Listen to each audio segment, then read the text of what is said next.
Welcome to the SENDcast. My name is Dale Pickles. I'm the Managing Director of B Squared and, of course, the host of the SENDcast, the podcast for special educational needs and disability.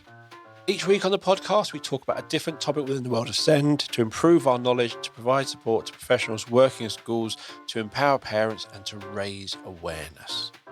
In this episode, we discussed adaptive teaching through the 5 phases of a lesson. And this was discussed with this week's guest, Sara Alston, a SEND and safeguarding consultant and trainer. Sara has 38 years experience as a teacher, school leader, SENCO, and now an independent consultant.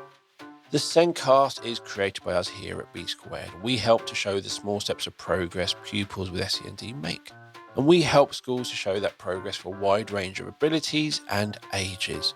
We have a range of frameworks to suit students from birth all the way through 25. We do have our Steps for Life framework, our primary steps, our engagement steps, our early steps for early years. We cover a lot, but we also have frameworks for communication interaction and SEMH. So we cover more than just those academic areas. Visit the B Square website or click on the meeting link in the show notes to book a meeting with me to take you through our assessment software and our different frameworks and how they can help your school. Now, let's get on with that podcast.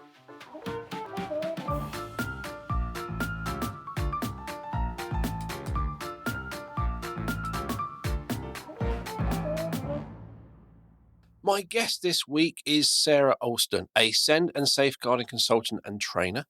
Sara has 38 years experience as a teacher, school leader, SENCO, and now as an independent consultant. Sara is also the co-author of The Inclusive Classroom, a new approach to differentiation, and author of Working Effectively with Your TA. And she also writes for a variety of magazines. Welcome to the show, Sara. Thank you very much indeed. I should probably claim it's now over 38 years of teaching. I'm getting older by the minute. I know it's one of those things, you used to have that intro and you come back whatever long age you're going, that number's gone up again. Yeah, and older. Let's not mention it. Okay, so adaptive teaching. It's not about having 5 different lessons all running at once. Absolutely not. It's about making smart, responsive choices that keeps every pupil included and engaged.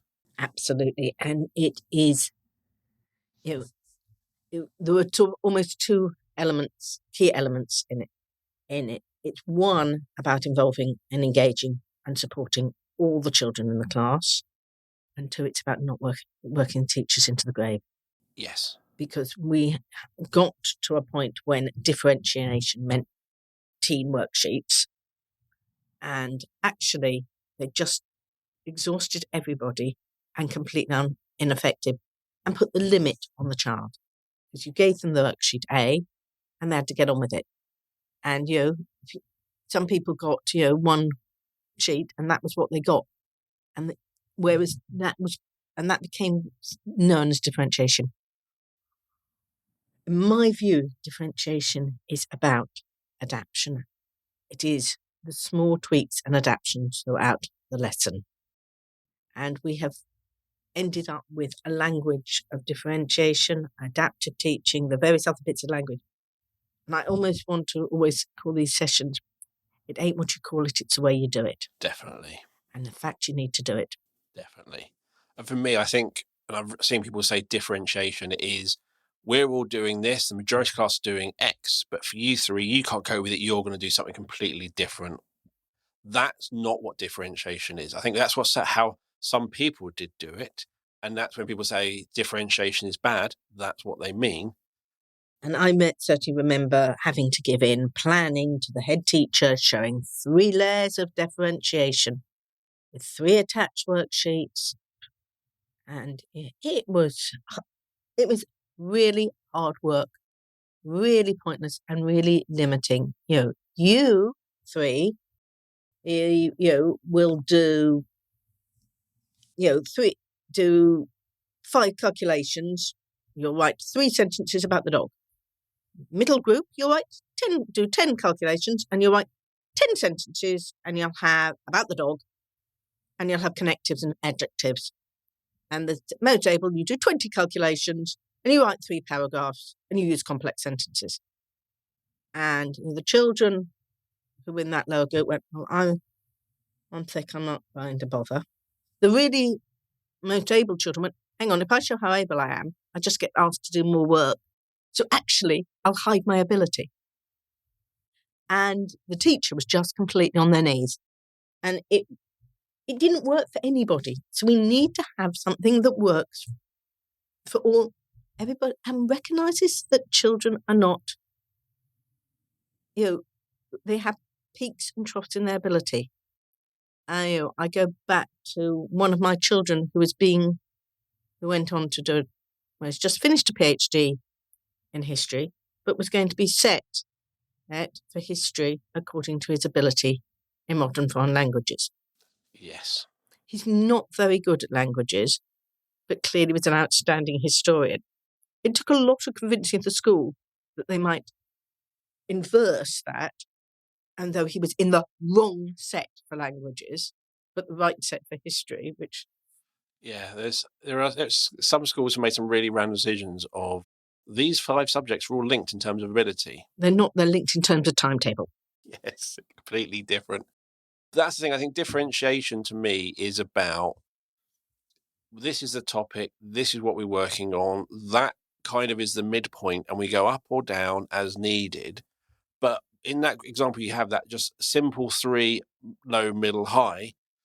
It's never that simple. The fact that they could do those calculations and struggle with the writing about the dog, it's never that simple. And also, even within the subject, those children who are really good at arithmetic, I can think of a boy I taught who was on the autistic spectrum. He was his friends called him the human calculator. You could give him art, you could give him amazingly complex number questions. As soon as you made it a worded question in any form, they struggled. I've taught children who really, really strong numerically, really struggle with shape and data handling. Yeah. And children who's absolutely anything to do with shape, they can totally see it, but the numbers are a bit weird in their voice. And when we group, we need to be able to allow children to flourish and shine and show their strengths. I was going to say, even children who can really write well factually, but really struggle with creative, or the other way around. And we need something that's flexible and looks at the child and the child's strengths and allows them to show those without wearing the teacher out. Yes. And I will keep coming back to without wearing the teacher out, because we can't allow the child to shine if we don't allow the teacher to shine. Yes, and it's that thing about allowing the child to shine. It's allowing that child to surprise you as a teacher. Yeah. You may think they can't do this, and you move something slightly, and suddenly they can. You're like, what's the difference? What's unlocked that? It came to me really clearly as a parent. My first child, we bought toys which were age appropriate, plus a little bit because obviously, he was going to be particularly gifted. And, he had the toys which would be, when his younger brother was born, all the toys there. And there was no, you're 3 months, you use the toys in the 3 to 6 month range. It was all there. And you thought, okay, he's showing, he can get engaged with those things, maybe in different ways to what his brother's doing, but he's engaging with things that are not in his age range. And sometimes it's a different way, but he can surprise us. And actually, his brother didn't necessarily have those opportunities because we stuck to what was age appropriate on the packet. Yeah. And so often we limit the children by our expectations of them. And that, I'm going to say, as they get older, that younger sibling may not be able to communicate what they're noticing or seeing, or patterns they're seeing, or how things work. They might not have the language skills, but if you watch them, they'll be able to demonstrate that understanding. Yeah, in a different way. And actually, we need to take that in school. And one of the things we are obsessed with in this country is about writing and demonstrating understanding by writing. And when I say writing, I mean handwriting. You and I have got a pen here, I've got a pen because I might just scribble a note, but vast majority of my writing is done on a computer. For children, we expect them to handwrite, and we have an obsession with it. And, one of the things I will talk about probably in a bit is about demonstrating learning and the role of writing and the role of IT. So, later on this programme, hopefully. Do not get me started. It's a bugbear of mine. I hate. Don't even start my pen licenses. But let's come back to adaptive teaching. I think when we're wanting an example of something that is not adaptive teaching, pen licenses are probably a prime example. Let's start at the beginning of this. We are talking about adaptive teaching through the 5 phases of the lesson. Yeah. So let's start at the beginning of a lesson. Okay. So I will do the quick plug and say, when I wrote the Inclusive Classroom with Daniel Sabel, this was the basis of our approach, because we were aware about, as a teacher, if you're told, go and do adaptation, go and do differentiation, you go, oh, and I'm told by people who run marathons, obviously I don't, that, you don't look at 26 miles, you look at the stages. And this is about looking at the stages. It's about saying what worked. So the first most important thing is getting the child into the rooms and getting them ready to learn.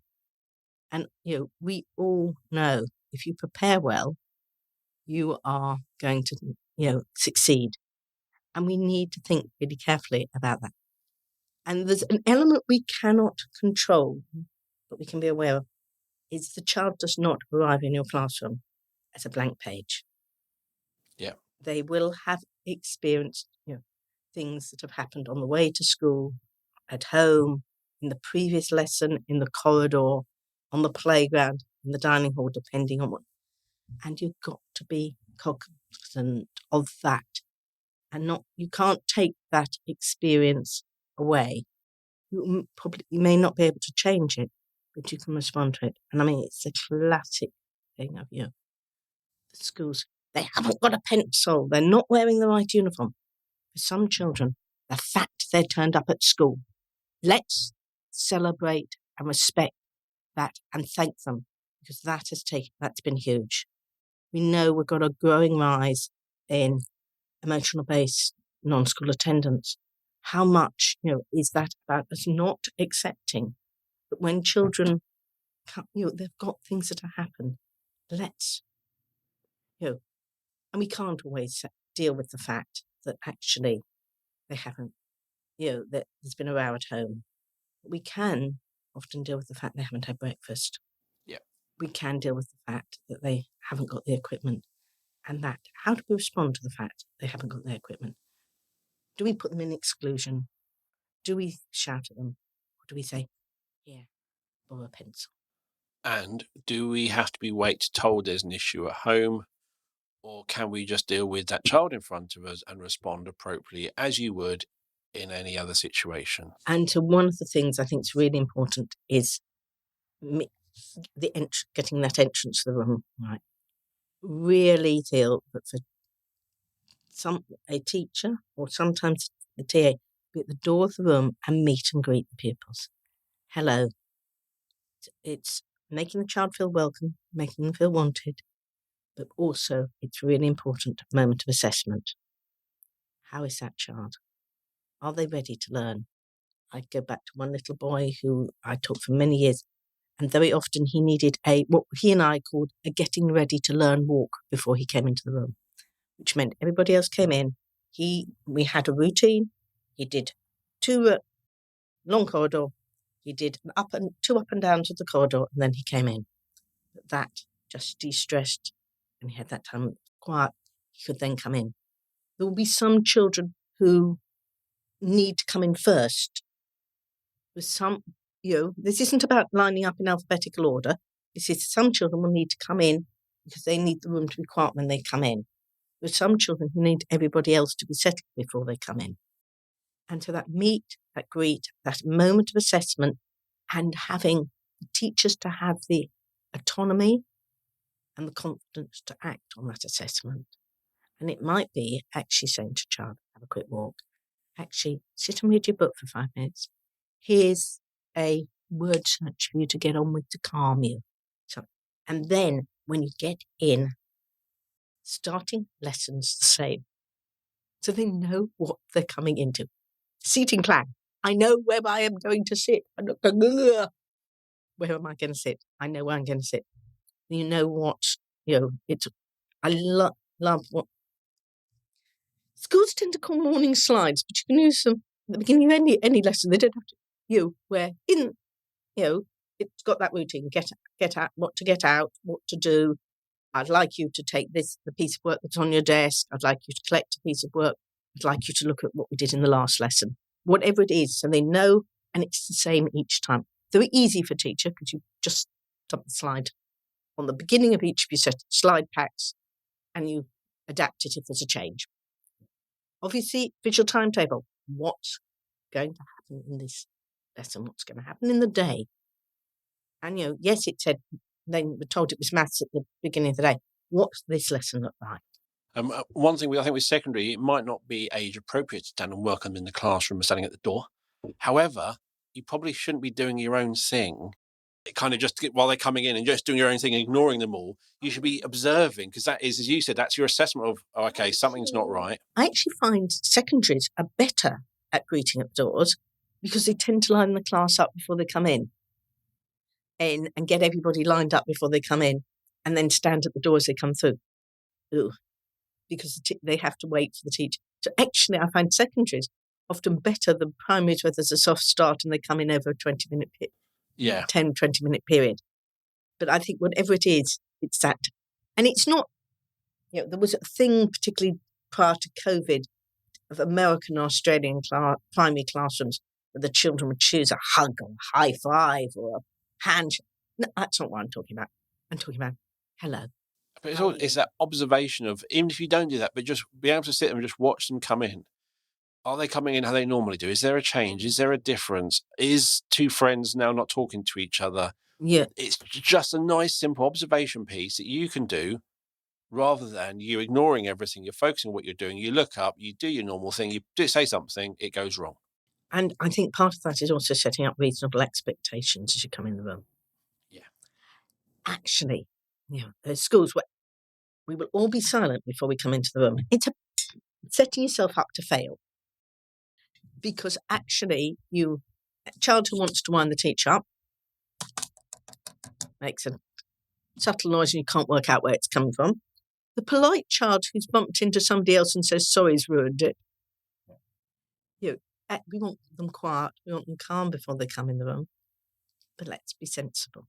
But also, if they've been quiet all lesson, because you like quiet lessons, they kind of need that sensory circuits type thing. That's more or less what changing lessons is, isn't it? Oh, and it really interesting in the autumn back after the first COVID lockdown, where the children were staying, certainly in secondary school I was working in at the time, children were staying in the classroom and the teachers were moving rooms. And we were having real problems because the children were not getting the sensory break of moving rooms. And actually, we need to remember that particularly if you do a double or a triple lesson, they need a movement break. My daughter's just doing her GCSEs, and she has days where she doesn't go into school. And I have to point out to her that you walk a lot at school. Yeah. If you're staying at home, you're not getting your movement breaks. You have to go out for a walk. You have to choose to do something to move. It will help you. And she did it and has agreed. But where school, you kind of subconsciously, you don't know it's happening. You are getting those movement breaks. When you're not in school, when you're just sitting at home all day, you have to consciously do it. There is a reason why Fitbits are set to shout at you if you haven't done 250 steps in an hour. Because actually, we all need the movement break. I was going to say the other things about coming in to help some children, give them a role. They know they're going to come in and hand out the books, hand out the paper. The children who need the extra movement break. Child who needs a bit of heavy work, get them to move a box of books. Give them a role so they know they're coming in to do something. It's a little bit of unstructured time that you can make structured for some children, which help. And what you want to do is build early success, something they can do in that first 5 minutes that they are confident they can do and can do well, because that sets them up for the rest of the lesson. So, I think getting people in the room is really important. Starts. So, they're in the room. They're in the room. What's next? What's next is we, as the teachers, are going to give some kind of instructions. It may be watch this video. That's the lowest level of instruction I think you can think of. It requires no impact from either the child or the teacher. But most of us are going to be saying to, we're going to be delivering instructions, the input bit. And we want the whole class to be engaged. Now, what's really important for us as teachers is we think about both the non-verbal and the verbal instruction. As teachers, we're very hot on the child's non-verbal communication. They're twitching, they're not looking in the right direction. We forget ours. Yeah. And so actually, if we want the children to be engaged, we need to be engaged, or we may need to be honest about why we're feeling less than engaged. I had obviously back in the day of Henry VIII and the dinosaurs, when I was at school, we had a geography teacher who used to say, going, "Girls, this is so boring." I didn't do geography A level. I barely got through geography A level because the fact she told me it was boring every lesson, I was bored. Yep. It's really sad thinking about it that she ended up teaching geography when she was so bored by it. So we need to remember that behaviour as communication works both ways. I would even say watch this video is a really bad instruction, because I can watch this video and I'm not sure what I'm supposed to be watching in the video. No, well, it is. I mean, absolutely. I mean, I was giving it as the lowest possible example. But it's it's one of the things nothing should be. I was somebody who went through secondary school, and especially in English, I generally didn't know what I was supposed to be learning.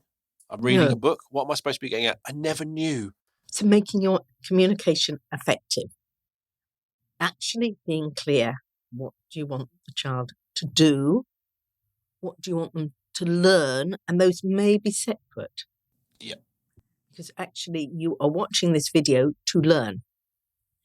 You also be really clear about what are your instructions and how you support your instructions to make them clear. Actually, simple use of gestures as saying to being careful how get out your yellow books. So you've got your yellow books. Get out your English book. Are those the same for a child who's got language difficulties? They're trying to process those. Ideally, you're saying get out your yellow English book, and the one you're holding up belongs to the child who's going to struggle to follow the instructions. You can give it to them directly. If that's what. So thinking about your hand, stand up, sit down. It all helps and supports. Making sure your instructions and your chat separate. So as a teacher, you do have a certain amount of chat about, that's how you make the information come alive. You share your enthusiasm. You build your relationships. But if you're saying, get your books out, get your pencils out, etc., keep that. Don't get caught into the story about how you went and visited Mount Vesuvius in the middle of it. Yes. And actually, write the instructions down. You actually for some children will actually need a tick list, talking about adaptation. A child who struggles with instructions, a tick list of the instructions so they've got it there and they can tick off what they need to do. Have it on the board for those who need, you might have the child who actually needs a Velcro list to move things across. But, we do need to remember, we go to the supermarket without a shopping list. We tend to end up with a lot of chocolate and no carrots.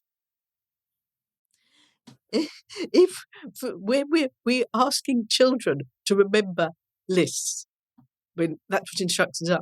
And definitely don't send your husband without a shopping list. I don't know.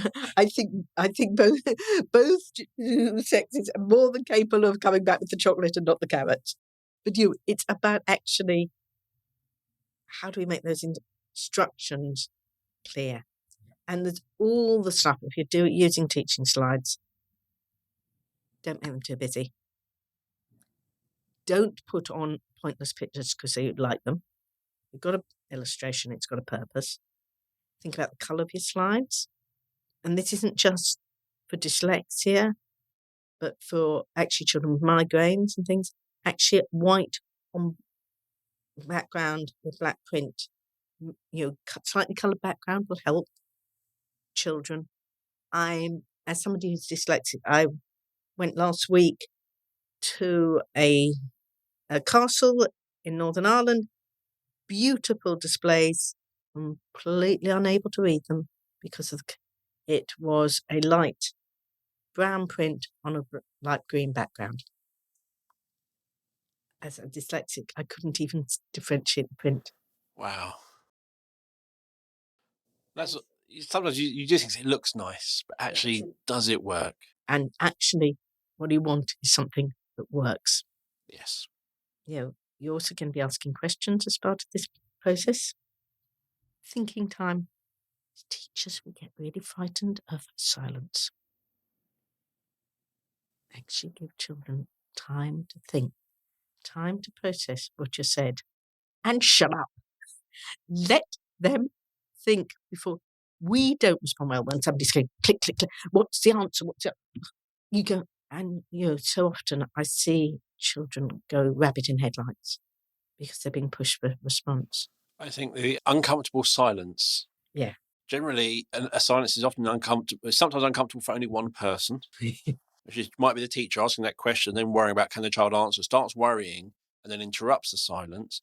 And then after a while, it becomes uncomfortable for the child as well. So it's a kind of how we ask those questions and how we pause, and how we could just say, okay, I'm going to give you time to think. I'm just going to ask someone else a question. There's lots of different ways of dealing with it. One of the things which works really well is a really simple form of differentiation adaptation. Is either to let, when we're trying to engage children with information, say to them, I'm going to be talking about X. When I can't, I'm going to be talking about trees. Yep. When I come to talk about leaves, I'm going to ask you a question. So you know which bit you're listening to. Alternatively, even you might say, at some point in the lesson, I'm going to ask this question. It's going to be directed to you. Yes. So that they know what's coming up for them. The whole thing of pre-teaching. One of the things really important. If we know what's coming, it's easier.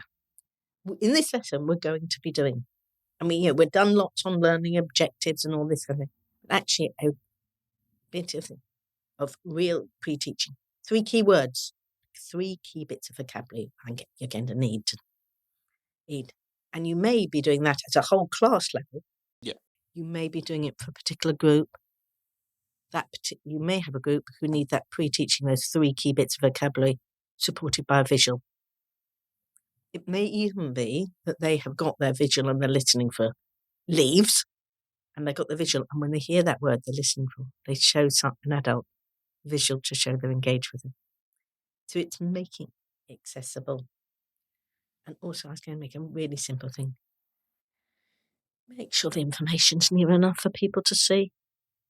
If you've got a child who's easily distracted, could they have a copy of the teaching slides on their desk so they're not looking past however many other people and go, oh, look, they've got a new haircut on the way, because it's near children with visual impairment, children with dyslexia. Give them a copy of the slides. I was at a school recently where they actually had, as well as having the big screen at the front of the classroom, they had another screen further back. And it was a much smaller screen, but it was. And it's like when you go to conferences, often there's a talk, but there's TVs around the room, so you can see the slides easier. It's like, if we could be doing that in classrooms, it's not complicated. It's not that expensive. But at the moment, I know we're trying to save the planet. But print it out. I saw one school, and they had actually printed the slides, and they had one set, and I realised the child was going through this pack of paper one way. I mean, it took quite a bit of setting up, because one way had blue dots on it, and it was English lesson. They then turned the pack over, went back through it the other way, and it's maths lesson slides. So they were printed back to back. Okay. But there was a colours to tell them which lesson. Yep. I thought that was really, really nice. But probably beyond my IT to set that one up.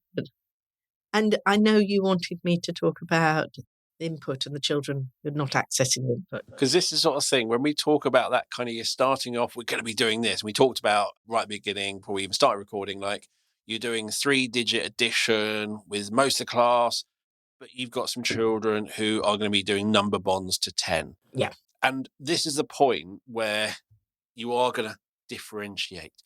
But you do not limit. You need to be aspirational. That's the important bit. But to me, this is that point where I think some people struggle. And I mean, I use what I call cutaway. And I am going to use, in this little segment, the term more and less able. I do not mean a set group. I mean more or less able within this context of the lesson. Yes. So it may be fairly set that you are teaching maths and we're doing addition, and some people are doing 3-digit addition and some people are doing number bonds to 10. But we can still have, so my model 1 of cutaway is we all start together. Because even if you're doing your 3 digits, actually, some quick fire number bonds as a start is a really good idea. Yep. And so you start everybody together. You then get you're more able in this activity to go off and start on a task. And you teach to the rest of the class with it. So those children who are going to have been, know it all, they go off and get on with the task. The remainder work through the explanation and the worked examples. And once the class start working independently, the teacher then goes and works and extends that more able group. Yes. So that's one example. Other one, of course, is that you're less able, the ones who don't actually join in that whole class input. They do a reinforcement recap activity with a teaching assistant, if you're lucky enough to have one. If not, often it may be an activity that's set up on a computer or a game they know or a familiar activity. The new teaching is done to the majority of the class, and then the teacher inputs with that group. And that may be a point when this is a TA, they swap. So the teacher is inputting with that group, and the TA is then doing the triage roving role with the main group. Yep. It may be that you want to start, you're more able off on an activity, you're less able off an activity, teach to the middle, and then the teacher will work with those groups. I think my ideal example is everybody starts together and you have a regular stop for children to self-evaluate. How confident do they feel? How able are they to do it? They need to be experienced and in actually being able to do that. And, as, they can almost go off and start the main task when they're ready, and you then end up working with the group who need the most input on that particular lesson and activity. Yes.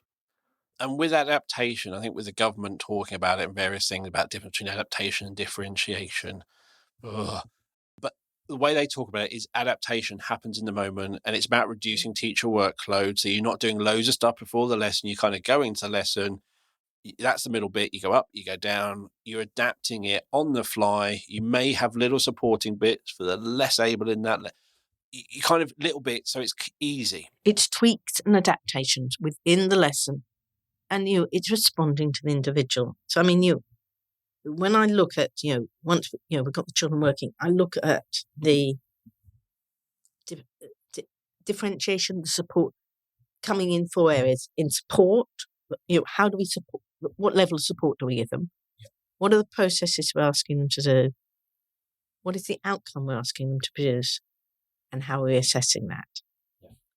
And so, what we're looking for, with support, it's trying to remember support is not just an adult. There are lots and lots of different kinds of support. And if a child is being supported by an adult, that does not mean the adult is glued to the child for the entire lesson. They might need support with a bit of lesson. It may be actually just to organise their resources to be able to start work on their own. It may be to just check they've got the instructions, to set up a task management board so they know what they're going to need to do in which order and they can then work through it. It may be they need somebody as part one-to-one or part of a group just to go through some extra examples. It's that prompt, I'm a great believer in a prompted start. Get a child started. Say, you started, great. I will be back. I'll be back in 5. Yeah. So you go and work independently and then I come back. It may be as simple as, I want you to write the date and then I'll come back. But you can do that on your own. Yes. Because we're trying to promote independence. Because again, with that consistency, they kind of know the expectation. They know what they're going to do. They just, it's quite an easy as you build it up. And you can then, but also think about, the support as practical things, resources, different kinds of pen, different kinds of chairs, time, quiet working space. These are all ways of supporting. And I think with adaptation, to me, it's got a kind of a band. If you go and do any activity, there's kind of, let's go do like Go Ape, those up in there. There's a certain level of ability and a range you need to be in to be able to do that. And I think adaptive teaching has that sort of range. There's only so far you can adapt. And to me, again, the aspirational bit, you shouldn't immediately say they cannot. It's kind of, you have to go, they're below this. And then that's when you start doing a different, but not less aspirational, not different, completely different. And I think that's I absolutely, and I think Martin use the example of Go Ape. How much of people's ability to engage with that is about confidence. Exactly. And, and one thing I feel really strongly about is that when we're starting a lesson, we need to make sure what we're asking the child to do focuses on the learning, not the admin.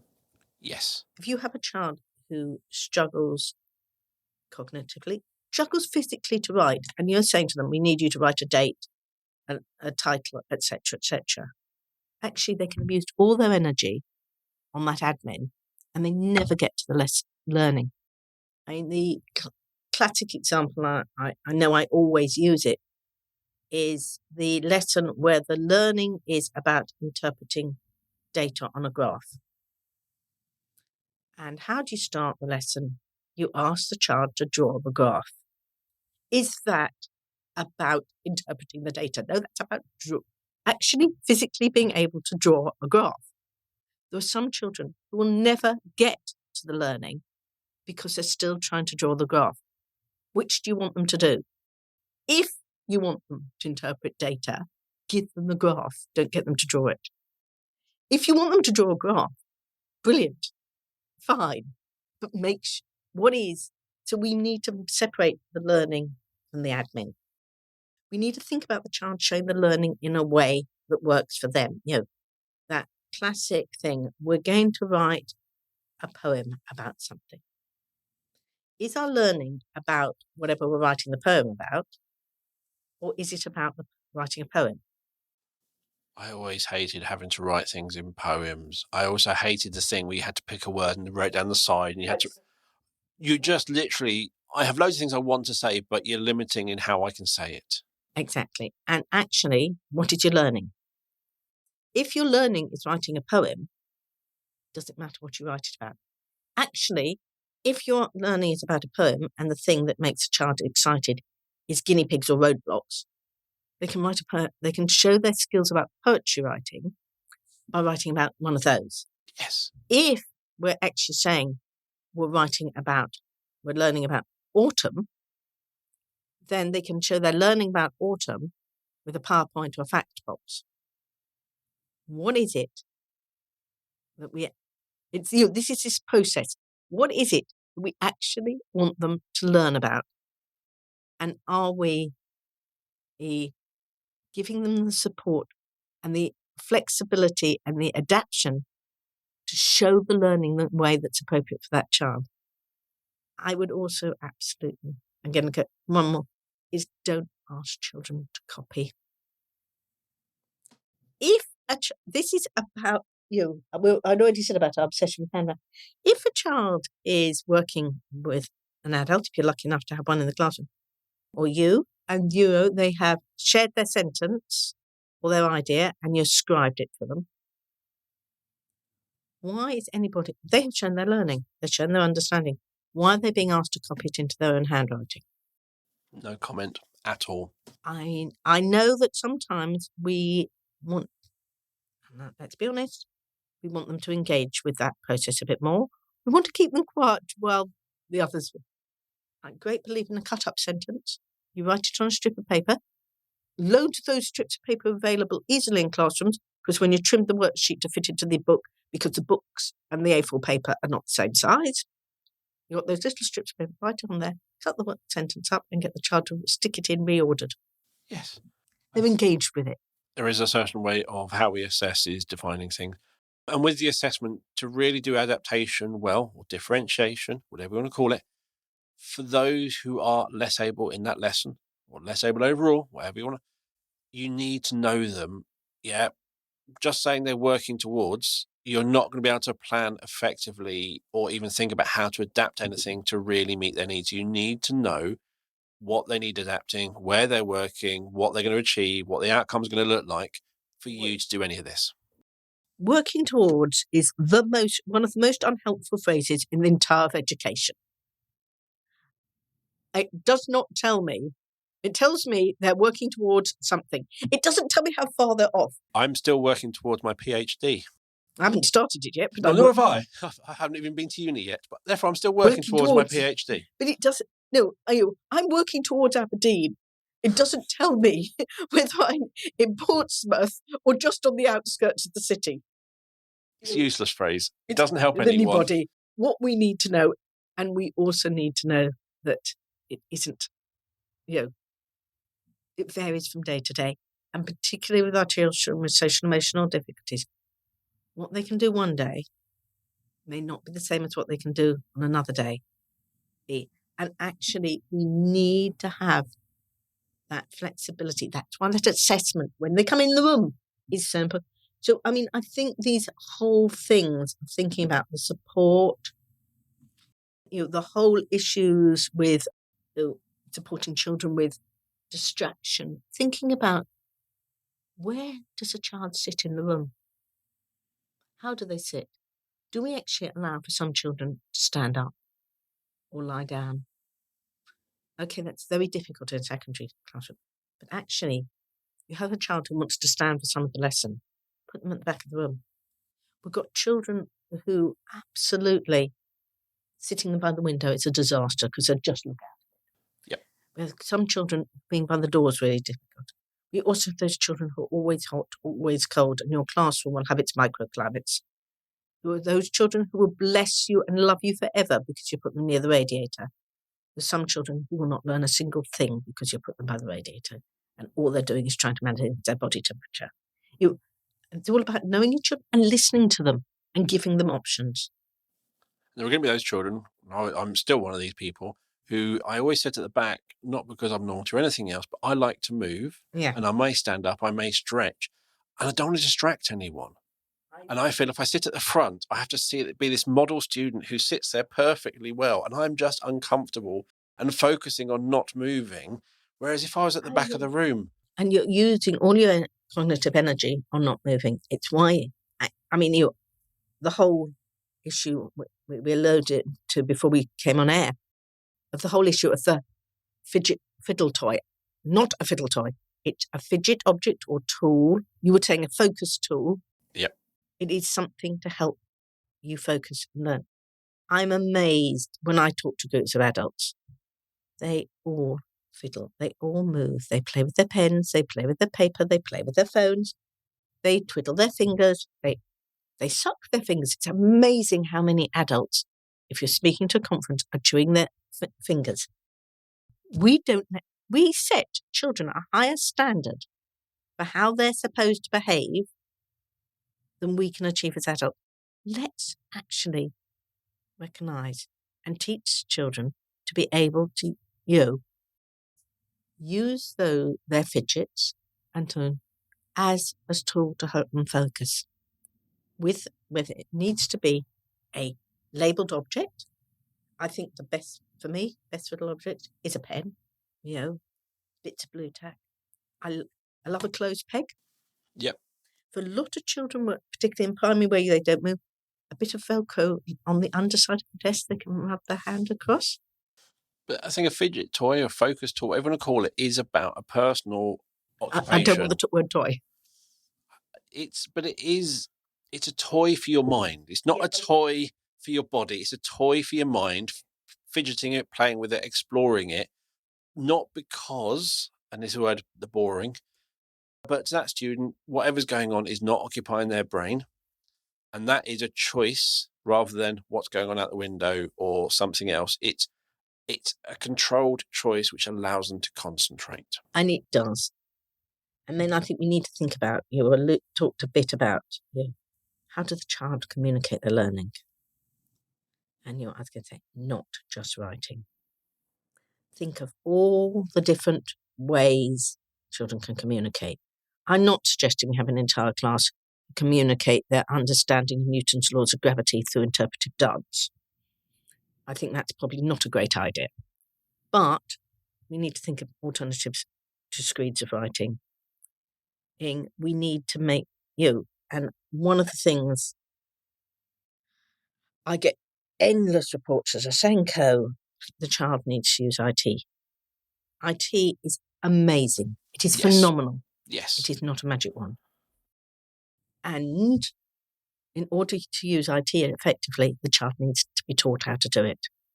And the adult needs to.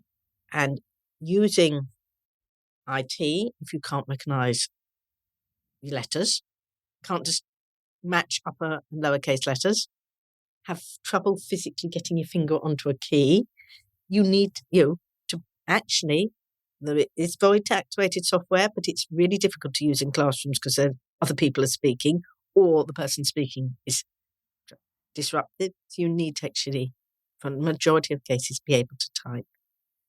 Also, children need to be taught how to do the admin behind IT.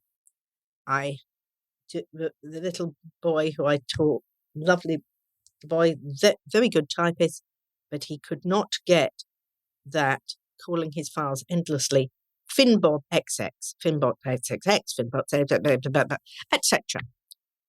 And actually, one of the things we spent a lot of time in year 6 doing, because he was going to do all his work on a laptop going to secondary, was teaching him to file his work so he could find it again and the teacher could find it. Yes.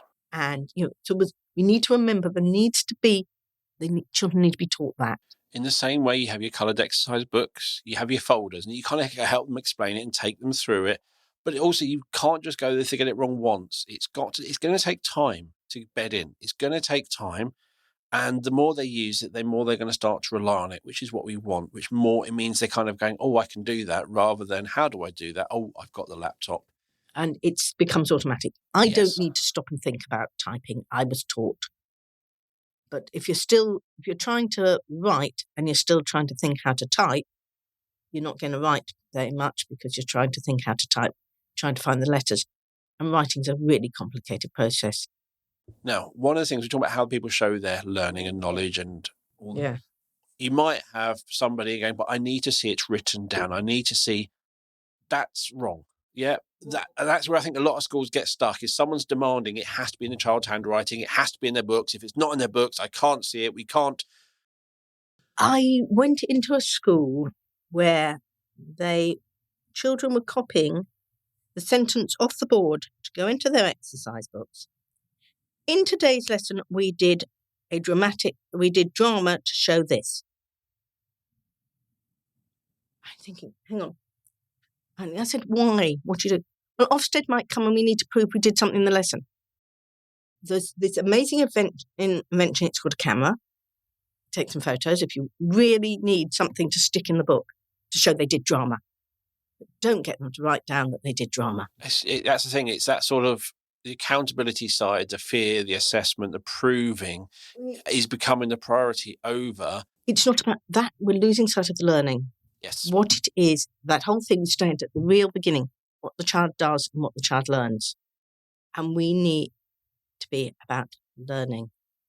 And actually, we need, for children, really important, that they need to know the difference between learning and going through an action. Watch the video. I'm watching the video. I've watched the video. I've come out. It's one of the things, actually, even more relevantly, is listening. We hear it so often, particularly in infant schools, but not exclusively. We all need to do good listening. And when you talk to the children, what does good listening mean? Listening means I need to look in the direction of the teacher. They need to be explained that good listening is not about looking. For some children, they may listen better if they don't look. It's not about sitting with your legs crossed. I can actually listen quite well standing up, and I sit and listening to you. I haven't got my legs crossed. I'm really sorry. But actually, listening involves engaging the brain, and we're losing that. And particularly where the model that so many children will see at home is adults multi-screening, multitasking. So we need to actually teach, because that actually, which is more important for learning, that they listen or they copy down and produce a bit of handwriting. So thinking about that, I think the other thing is to be really clear for teachers to think about their preference for showing learning may not be the same as their classes. And, I know for years I was told to do look, cover, check, or whatever it is for learning spelling. Completely hopeless, because I couldn't even check whether I've got the same word. What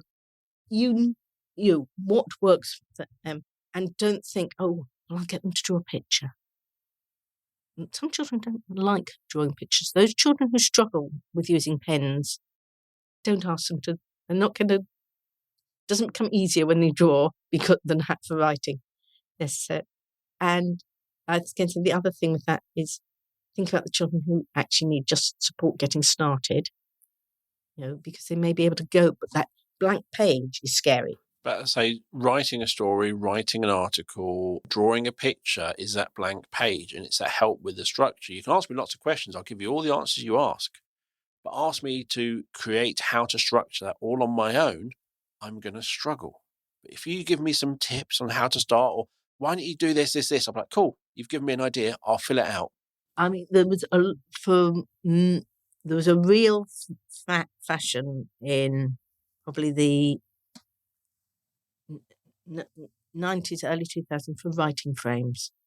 Yeah. Which have almost completely gone. And they were so helpful. Introduction and a couple of hints. And that paragraph 1. Actually framing your writing. We used to have workbooks called Let's Write a Story, which were exactly that. It was photocopiable writing frames. It's the start of a story, maybe 2 sentences, off you go. And so often that gets it. I know that for you, as somebody who, to my amazement, earns quite a proportion of my living by writing, you give me a blank piece of paper, I might actually do some housework. Because actually that's less scary. Yeah. And I think the other thing is being clear when a task is finished. What does the finish look like? It's one of the things that scares us about starting is knowing when we're finished. Yes.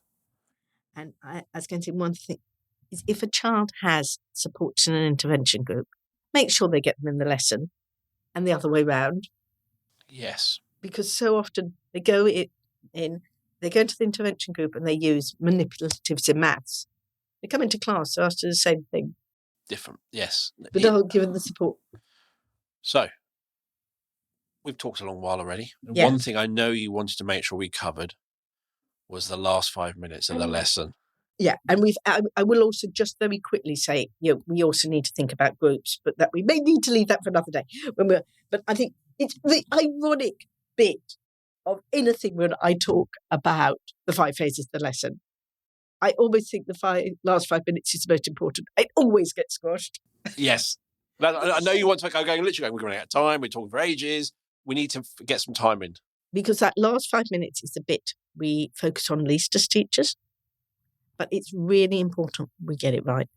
And we're trying to get in so much. We're trying to do some kind of review of the learning, the plenary, whatever. Make sure that actually focuses on the point of the learning. What you notice there's a theme here. What's the child learning? Making sure when we give feedback to the class, it's useful and specific. I have real issues, I think, with whole class telling off, but equally whole class praise. Yay, well done, we had a really good lesson. We're all learned to do this. And it's a child in the back, and I didn't. And that, just think about it. But there's also this, I don't know if you can try, but I go on courses and I ask questions and there are people who don't ask questions and then they fail the exam. And I'm going, why did you not ask? If you're not sure, why did you not ask? It's this learnt helplessness. Yeah. So if you're being told you've all learnt this and you're going, well, I haven't. Oh, apparently I did. So I have learnt that. And I think that's really exactly. But also, so we're trying to do that bit of evaluation, so learning what have we learned. We're trying to tidy up. We're also trying to get the children safely out of the room and get us in the main frame, but into the mindset for our next lesson. Yes. So actually think and plan that transition. And we know when we work with children with special needs, the issue that comes up again and again and again is about transitions. And so that last 5 minutes of your lesson is the first 5 minutes, whatever comes next. So plan for the transition. Warn the children the lesson is coming to an end. I really like actually when teachers put boxes across the bottom of their slides to show where we are in the lesson, to plot so we've done the introduction, we've done the activity, we're now going to do the conclusion, then you will be going to. So making sure you're clear what the end of the lesson task looks like. When you say finish your work, do you mean finish your work forever? Do you mean finish for now? Find a natural pause is what you really mean. Yeah, or finish your sentence, finish your calculation, we're finished for today. And a lot of children, particularly with rigid thinking, really struggle with that. Often had a child who the parent was having real problem. They were making transition from reading books they could read in an evening to chapter books. And the child couldn't understand that you didn't need to read the whole of the book. If you're trying to read Harry Potter, maybe a problem. If you're trying to read it in a night. Actually, one of my children did, but will. So what does finished mean? And don't put your pens down. Don't just say an instant, put your pens down, because that's even more anxiety. If I'm halfway through a sentence, I need to finish that. That thought in my head has to come out. So give children time. Say again, as parents, we will often say 5 minutes and we're going. Actually, give your class 5 minute warning. Say, we will have 5 more minutes to think about how you're finishing off. Yes. Be clear what you mean by finishing. Use your tidying up as a routine. Those children who need the heavy work, the children who need the extra movement break, give them roles and make it a routine. The same as we have a routine for coming in, make sure you have a routine for going out. And think about where is that child going next. For some children, they will almost disengage 10, 15 minutes before the end of the lesson because they're getting so anxious about what's coming next.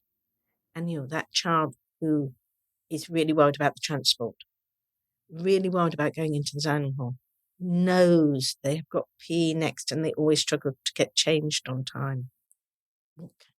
Can we put in an adaptation so they maybe leave 5 minutes early to go and get changed for PE? Can we make sure that we're checked in, they know where the next lesson is? They know how to get there. They know, what could we do to reduce anxiety about lunch so that they were able to concentrate for the whole lesson? So I think it really is that Cinderella point of the lesson, making sure we focus on it and we adapt. And it's like that beginning where we talk about watching them come in and how they are. It's the same as they're leaving. How are they leaving? And how can we support it? Yes. And it's about the tweaks and the adaptations. And part of that is knowing your pupils. Know your pupils, know what you want them to learn. And how are they going to learn it? And how can you support them to show their learning? One of the things I'm really hoping with the curriculum and assessment review Yes. is it will move away from everything being written assessment, which will therefore give those people who demand it to be written down, those people's voices are going to shrink a little. And you can. And I think that flexibility will really make a difference. I think hugely. And it's also about us actually developing an education system which reflects the reality of the 21st century. Yes. That we, as adults, don't write everything. So, and one of your principal tweaks and adaptations is about when and how you expect children to demonstrate their learning. And it's respect learning that isn't in the form, that is demonstrated in a form that isn't your preference. I like the fact we have phones. And we've moved from phones actually for phone calls to just text messages. Generally, no one actually talks on their mobile phones. I'm not a fan of answering a phone if I don't know the number. But then you get voice notes in messages. And it's sort of like, what? Hang on, it's a phone. But instead of having a conversation, you're going to actually just record your voice. Right. Why can't you just type it out? And I personally hate voice notes. And then I got sent one. And it was that realization that this person's dyslexic. And although my preferred communication method is a straight text, for them, that's a lot harder. And it was a real kind of stat that I went, I'm deciding how people have to communicate with me. That's not realistic. There was a really interesting thing. Before I came here today, I had one of those recall notices on my car, and you think, is it going to be safe to drive? And anyway, I rang the garage who said, Honda sent out a lot of recall notices at the moment. We're struggling. Really honest, we're struggling to deal with the number of them. If you feel comfortable to use our website, would you please do so? If you would prefer to speak to somebody, please hang on. I thought that was a really lovely bit of phrasing. That's a good bit of phrasing. What was interesting was I filled in the form on the website. They then phoned me. And I did have the opportunity to say what a nice bit of phrasing. Feel comfortable using our website. Yes, I like that. Not do you have access, but do you feel comfortable?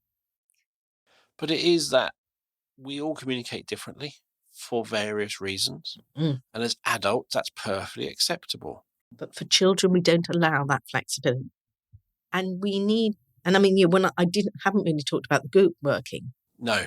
But actually, one of the things we need to allow and teach when children work in groups is different people communicate differently. Yes. And one of the things I would say about when we ask children to work in groups, to remember that for some children that makes the learning more difficult rather than easier.